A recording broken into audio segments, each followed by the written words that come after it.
तो अब तक हमने जितना भी काम किया है वो नॉर्मल डमी डाटा लेकर अपने कंपोनेंट के अंदर पास किया और उसको सिंपल यहाँ पे यूज़ कर लिया है। लेकिन अभी हम ये देखेंगे कि हम अपने JSX के अंदर जावास्क्रिप्ट को कैसे यूज़ कर सकते हैं और वेरिएबल की फॉर्म में हम डाटा कैसे ले सकते हैं।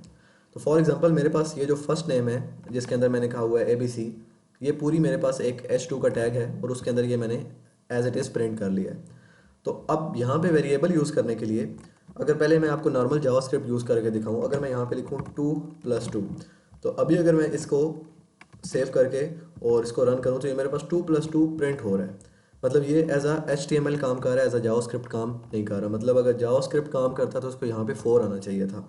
तो जावास्क्रिप्ट यूज़ करने के लिए JSX के अंदर हम कर्ली ब्रेसेस का स्टार्ट करते हैं और उनको एंड करते हैं और उसके अंदर हम जितना भी कोड लिखेंगे वो जावास्क्रिप्ट में आ जाएगा। तो अब अगर मैं लिखूँ 2+2 और दोबारा से जाकर देखूँ तो इसको मैं रिफ़्रेश करूँ, इसको आई थिंक मैंने फ़ाइल को सेव नहीं किया, मैं दोबारा से जाके देखता हूँ तो ये मेरे पास 4 यहाँ पे आ चुका है। तो इस तरह हम अपने HTML के अंदर JSX को सॉरी जावास्क्रिप्ट को यूज़ कर सकते हैं और जावास्क्रिप्ट और HTML जब मिक्स हो जाता है तो उसको हम JSX बोलते हैं। अगर ये नॉर्मल HTML होती तो हमें किस तरह काम करना पड़ता, हम यहाँ पे एक स्क्रिप्ट का टैग लगाते और इस टैग को इस तरह क्लोज करते और इसके अंदर यहाँ पे आके हम अपनी जावास्क्रिप्ट का यूज़ करते। लेकिन रिएक्ट के अंदर हम बस कर्ली ब्रेसेस का स्टार्ट करते हैं और उनको एंड करते हैं और उनके सेंटर में हम जितनी भी जावास्क्रिप्ट लिखना चाहें वो हम लिख सकते हैं। अच्छा, अब मैं चाहता हूँ ये जो मेरा फर्स्ट नेम लास्ट नेम और ये जो ईमेल है ये मैं एक वेरिएबल के थ्रू जो है वो यहाँ पे डाटा उसको पास करूँ।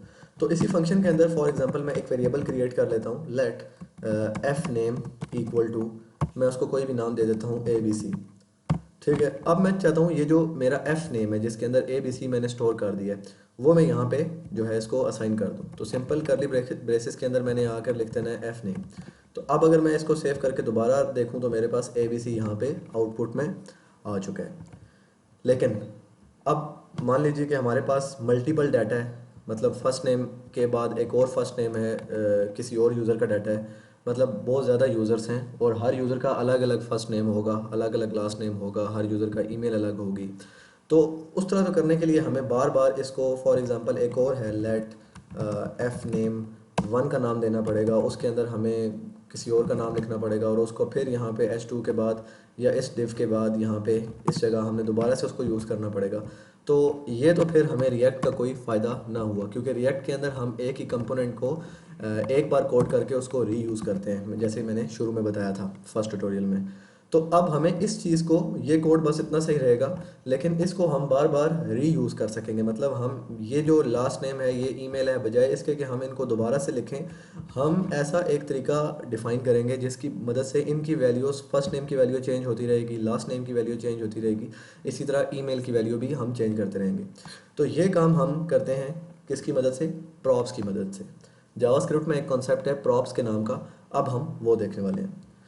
तो अब बेसिकली क्या हो रहा है, ये app.js जो मेरा पेरेंट कंपोनेंट है, जहाँ पे मैंने ये यूज़र कंपोनेंट यूज़ किया है लास्ट वीडियो में, जो हमने इसको यहाँ पे यूज़ किया था, इसके अंदर मैं क्या करूँगा, यहाँ से डाटा भेजूँगा और यहाँ से डाटा रिसीव करता रहूँगा। मतलब यहाँ से मैं फॉर एग्ज़ाम्पल 10 आदमियों का डाटा है वो मैं यहाँ से भेज दूँगा और यहाँ पे आके सिंपल उनको मैं रिसीव कर लूँगा। तो ये करने के लिए, क्योंकि मैंने डाटा जो है यहाँ पे रिसीव करना है, तो ये करने के लिए जो कॉन्सेप्ट यूज़ होता है उसको हम कहते हैं प्रॉप्स। तो अब सबसे पहले मैं बजाय यहाँ पे ये जो वेरिएबल बनाया था इसको मैं यहाँ से हटा देता हूँ। तो यहाँ पे बनाने के बजाय मैं ये जो मेरा पेरेंट कंपोनेंट है अभी के लिए, जो ऐप है, क्योंकि जिस कंपोनेंट के अंदर जो चीज़ यूज़ हो रही होती है, अब ये यूज़र कंपोनेंट यहाँ पे यूज़ हो रहा है किसके अंदर? ऐप कंपोनेंट के। तो ऐप इसका पेरेंट हो गया और ये इसका चाइल्ड हो गया। तो अब पेरेंट कंपोनेंट के अंदर हम डाटा डिफाइन कर देते हैं। तो पेरेंट कंपोनेंट के अंदर मैं लिख देता हूँ लेट, 3 वेरिएबल ले लेता हूँ, एक फर्स्ट नेम का, लास्ट नेम का और एक ईमेल का। तो मैं एफ नेम इक्वल टू, यहाँ पे मैं एक कोई भी डमी फर्स्ट नेम दे देता हूँ ABC, let L name equal to XYZ और लेट ईमेल इक्वल टू कोई भी हम ईमेल दे देते हैं a@gmail.com। अब ये मैंने 3 वेरिएबल ले लिए। अब इन तीनों वेरिएबल को मैंने यहाँ से भेजना है इसके पास। तो यहाँ से अभी अभी तो मैंने सिर्फ इनको डिफाइन किया है, अब मैंने इनको यहाँ से सेंड भी करना है। ए बी सी है वो एफ नेम के अंदर स्टोर है, एक्स वाई जी जो है वो एल नेम के अंदर स्टोर है, और a@gmail.com जो है वो ईमेल के अंदर स्टोर है।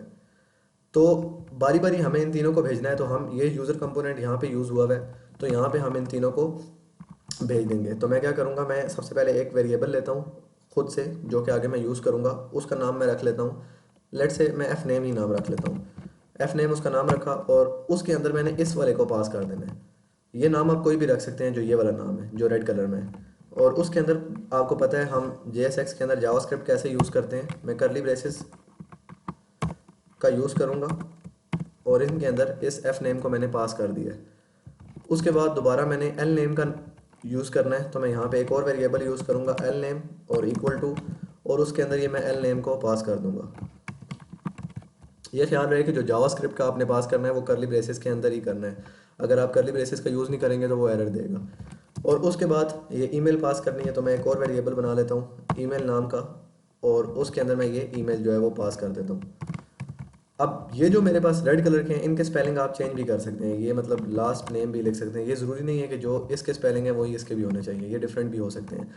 अब हमने यहाँ से जो डाटा भेज दिया है, मतलब यहाँ तक डाटा हमने सेंड कर दिया है, लेकिन यहाँ पे अब इस डाटा को कोई रिसीव करने वाला भी होना चाहिए। मतलब यहाँ से डाटा तो चला गया, लेकिन अभी आगे से रिसीव तो नहीं हो रहा। तो जो डाटा हम रिसीव करते हैं वो हम प्रॉप्स की हेल्प से करते हैं। तो प्रॉप्स बेसिकली क्या होता है, एक ऑब्जेक्ट होता है जो कि हमें डाटा एक जगह से दूसरी जगह ट्रैवल करने में हेल्प करता है, रिसीव करने में। तो हमने यहाँ से डाटा भेज दिया, तो हम यहाँ पे क्या यूज़ करेंगे, प्रॉप्स। तो प्रॉप्स यूज़ करने के लिए जो फंक्शन है आपका, जो आपका कंपोनेंट है, उसके अंदर आप प्रॉप्स का कीवर्ड यूज़ करते हैं। आप यहाँ पे कुछ भी लिख सकते हैं, आप ABC भी लिख सकते हैं, क्योंकि हमें एक नॉर्मल ऑब्जेक्ट चाहिए होता है, लेकिन उसको हर तरफ प्रॉप्स ही बोला जाता है, इस वजह से हर कोई प्रॉप्स ही यूज़ करता है। तो प्रॉप्स का कीवर्ड हमने यूज़ कर लिया, और उसके अंदर हम लिखेंगे प्रॉप्स डॉट। अब प्रॉप्स डॉट लिखा, डॉट के बाद आपने जो आपका जो जो वैल्यूज़ आपने गेट करनी है उनका नाम लिख लेना है। तो यहाँ पे मैंने इस एफ नेम को अपडेट करना है, तो मैं लिखूँगा प्रॉप्स डॉट एफ नेम। अब ये मेरे पास क्या हुआ है कि ये जो मेरा first props dot F name है, इसके अंदर मेरा जो ये वाला एफ नेम है जो कि ABC है वो आ चुका है। तो अब इसको मैंने किसी चीज़ में स्टोर भी करना है, तो मैं यहाँ पे एक वेरिएबल बना लेता हूँ लेट, आप किसी भी नाम का बना लें, मैं एफ नेम ही उसका नाम देता हूँ, let F name equal to props dot F name, और इस एफ नेम को मैंने यहाँ पे यूज़ कर लिया। इसी तरह लास्ट नेम वाले भी मैं गेट करता हूँ, मैं इन तीनों को इनको कॉपी करता हूँ 2 बार और यहाँ पे पेस्ट कर देता हूँ, और यहाँ पे एफ नेम की जगह मैं लिख देता हूँ लास्ट ने एल नेम, और यहाँ पे मैं लिख देता हूँ ईमेल। स्पेलिंग ठीक लिखने हैं आपने, यहाँ पे एल नेम आ जाएगा और इस जगह ईमेल आ जाएगी। अब इन तीनों को हम बारी बारी यूज़ कर लेते हैं। एल नेम जहाँ पे आता है वहाँ पे मैं इसको कॉपी करता हूँ, और करली ब्रेसेस के अंदर लास्ट नेम आ जाएगा, और जिस जगह ईमेल लिखना है तो ईमेल वाले को हटा कर करली ब्रेसेस के अंदर ईमेल आ जाएगा। अब अगर मैं इसको सेव करूँ और सेव करके दोबारा रन करूँ, तो ये मेरे पास जो है वो सेम आउटपुट आ रहा है। तो अब हमने क्या किया है, प्रॉप्स की हेल्प से डाटा, सबसे पहले हमने app.js के अंदर 3 वेरिएबल बनाए हैं, उसके बाद इस कंपोनेंट के अंदर हमने डाटा को सेंड किया है, और यहाँ पे जिस जगह हमने डाटा गेट करना था प्रॉप्स की हेल्प से हमने वो डाटा गेट कर लिया है। अच्छा, अब बात दोबारा वही आती है कि फॉर एग्जांपल मल्टीपल हमारे पास डाटा है, मतलब बहुत ज़्यादा डाटा है, 8 से 10 लोगों का डाटा है, और वो हमने बारी बारी सेंड करना है। तो वो उसके लिए तो फिर हमें यहाँ पे दोबारा से वेरिएबल्स जो हैं वो बनाने पड़ेंगे, और यहाँ पे दोबारा से उन वेरिएबल्स को सेंड करना पड़ेगा। तो वो कॉन्सेप्ट हम कैसे यूज़ करते हैं, उसके लिए हम सबसे पहले एक एरे क्रिएट कर लेते हैं। तो क्योंकि एरे के अंदर हम मल्टीपल डाटा इजीली सेंड कर सकते हैं, तो एरे क्रिएट करने के लिए हम क्या करेंगे, इन तीनों को हम किसी एरे के अंदर ही कर लेंगे, या इन तीनों को मैं अभी के लिए डिलीट कर देता हूँ। मैं एक एरे बना लेता हूँ लेट। एरे बनाने के लिए यूज़र्स के नाम की एरे मैंने बनाई है, और एरे का सिंटैक्स आपको पता होगा जैसे जावास्क्रिप्ट के अंदर हम बनाते हैं। तो ये मेरी एक एरे क्रिएट हो चुकी है। अब मैंने क्या करना है, डाटा जो है वो सेंड करना है। तो डाटा हम ये जितना भी प्रॉप्स डाटा गेट करता है वो ऑब्जेक्ट्स की फॉर्म में डाटा गेट करता है। तो हम यहाँ पे क्या करेंगे, एक ऑब्जेक्ट बना लेंगे। इस तरह हमने एक ऑब्जेक्ट बनाया, इस ऑब्जेक्ट के अंदर हम बारी बारी डाटा जो है वो सेंड करते रहेंगे, क्योंकि करली ब्रेसेस स्टार्ट और एंड से हम ऑब्जेक्ट बनाते हैं जावास्क्रिप्ट के अंदर। तो मैं इसके अंदर अपने जो डाटा है वो डिफाइन कर देता हूँ। सबसे पहले हम एक आईडी ले लेते हैं, और आईडी उसका मैं नाम दे देता हूँ U1। उसके बाद मैं उसी तरह एफ नेम ले लेता हूँ, उसका मैं नाम दे देता हूँ। ये ख्याल रहे कि आपने इक्वल का साइन नहीं डालना और एंड में सेमी कॉलन नहीं डालना, कॉमा डालना है, क्योंकि ये इसके सिंटैक्स है जावास्क्रिप्ट का। तो उसके बाद फर्स्ट नेम में मैं लिख देता हूँ ABC, उसके बाद मैं एक और यहाँ पे कॉमा डालता हूँ और उसके बाद एल नेम का एक ऑब्जेक्ट वैल्यू क्रिएट करता हूँ और इसमें मैं XYZ लिख लेता हूँ और उसके बाद हम एक ईमेल की यूज़ करते हैं और उसके अंदर मैं a@gmail.com लिख लेता हूँ। अब मैं इसी को कॉपी करता हूँ क्योंकि मुझे मल्टीपल ऑब्जेक्ट चाहिए, तो मैं यहाँ पे एक और ऑब्जेक्ट क्रिएट करता हूँ और इसी तरह फॉर एग्जांपल 4 चाहिए, तो मैं 4 बार इसको कॉपी किया और पेस्ट कर दिया और इनका जो अंदर डाटा है वो मैं डिफरेंट कर देता हूँ। इसको मैं U2 कर देता हूँ, इसको मैं कुछ भी कर देता हूँ और यहाँ पे इसको भी मैं चेंज कर देता हूँ और इसको भी चेंज कर देते हैं। इसके अलावा इसको U3 कर देते हैं, इसको मैं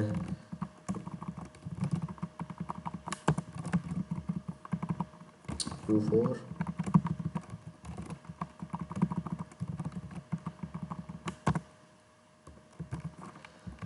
तो ये मैंने ऑब्जेक्ट एक एरे क्रिएट किए यूज़र्स के नाम की, उसके अंदर मैंने 4 ऑब्जेक्ट क्रिएट किए हैं और उन सब ऑब्जेक्ट के अंदर मैंने डिफरेंट डिफरेंट डाटा पास कर दिया है। तो अब मैंने क्या करना है, मैंने इस जो ये मेरा डाटा है इसको मैंने यहाँ पे इस कंपोनेंट के अंदर बारी बारी पास करना है।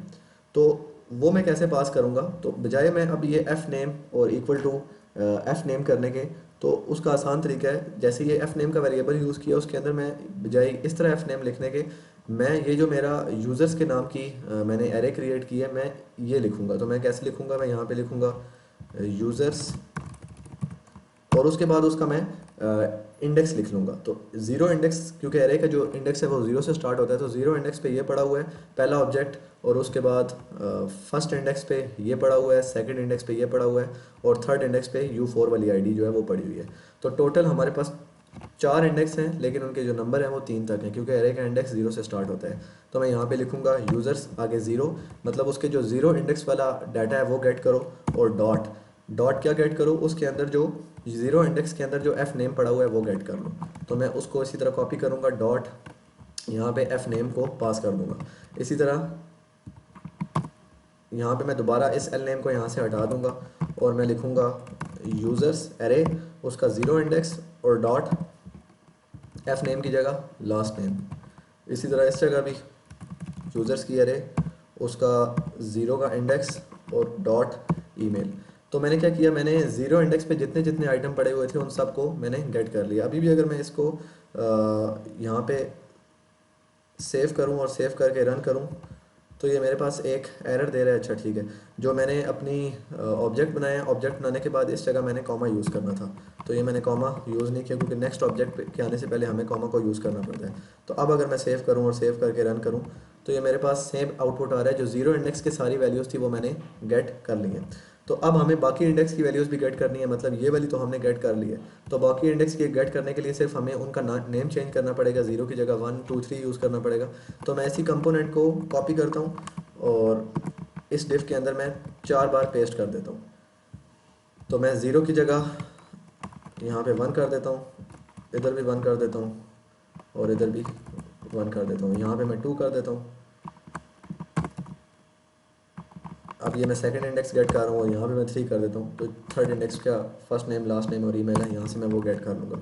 तो अब अगर मैं इसको सेव करूँ तो ये मेरे पास तमाम वैल्यूज़ जो हैं फर्स्ट इंडेक्स की, ये सेकंड इंडेक्स की और ये थर्ड इंडेक्स की मेरे पास आ चुकी हैं। तो मैंने बेसिकली किया क्या, मैं एक बार इसको रिवाइज़ कर देता हूँ। मैंने एक एरे क्रिएट की है, एरे के अंदर मैंने एक ऑब्जेक्ट क्रिएट किया है, मल्टीपल ऑब्जेक्ट 4 ऑब्जेक्ट क्रिएट किए हैं और उन ऑब्जेक्ट के अंदर कुछ वैल्यूज़ असाइन कर दी हैं, एक ID, first name, last name, email. ID मैंने तब की है क्योंकि आईडी यूनिक होगी, नेक्स्ट टाइम आगे जाके हमें आईडी की ज़रूरत पड़ेगी। तो आईडी के बाद मैंने ये कुछ और वैल्यूज़ असाइन की हैं, first name, email, last name, और 4 ऑब्जेक्ट्स मैंने क्रिएट कर दिए एक एरे के अंदर। और यहाँ पे मैंने बजाय इस जगह इस कोड को बढ़ाने का, यूज़र कंपोनेंट को, मैंने क्या किया, मैंने सिंपल एक उसी कंपोनेंट को यूज़ किया और उसकी फर्स्ट इंडेक्स वाली एरे को यूज़ किया और उनकी तमाम वैल्यूज़ गेट कर ली। उसके बाद दोबारा उस कंपोनेंट को यूज़ किया, क्योंकि रिएक्ट का मकसद ये होता है कि हम एक कंपोनेंट को री यूज़ कर सकें, एक से ज़्यादा बार यूज़ कर सकें। तो मैंने उसके फर्स्ट इंडेक्स को गेट किया, यहाँ पे उसका फर्स्ट नेम, लास्ट नेम, यहाँ पे मैंने दोबारा एफ नेम कर दिया, इसको मैंने एल नेम करना था और ठीक है। उसके बाद मैंने उसका सेकंड इंडेक्स गेट किया उसी एरे का यूज़र्स नाम की, और डॉट उसका फर्स्ट नेम लास्ट नेम, और उसके बाद उसी कंपोनेंट को रीयूज़ किया, उसका थर्ड इंडेक्स यूज़ किया और उसका तमाम डाटा गेट कर लिया। और जो मेरा यूज़र कंपोनेंट डॉट जेएस है, इसके अंदर मैंने ये जो मेरे वेरिएबल थे एफ नेम, एल नेम और ईमेल, इनको मैंने सिंपल गेट कर लिया। F name, let F name किया, किसकी हेल्प से गेट किया, props dot F name. Props एक ऑब्जेक्ट है और उसके अंदर मैंने ये वाला जो एफ नेम है इसको मैंने डॉट की हेल्प से उसको यूज़ कर लिया। इसी तरह props dot L name, props dot email, और इन तीनों को मैंने एक वेरिएबल के अंदर स्टोर किया है, एफ नेम के अंदर, एल नेम के अंदर और ई मेल के अंदर, और यहाँ पे मैंने इन तीनों वेरिएबल्स को आउटपुट कर लिए। तो ये बेसिक सा एक कॉन्सेप्ट था प्रॉप्स का। तो आई होप आपको ये कंसेप्ट क्लियर हो चुका होगा। अगर जब तक प्रॉप्स का क्लियर कंसेप्ट ना हो आप तब तक आगे ना जाएं, इसको एक बार अच्छे से समझें, क्योंकि प्रॉप्स ही आगे रिएक्ट में बहुत ज़्यादा यूज़ होने वाली हैं।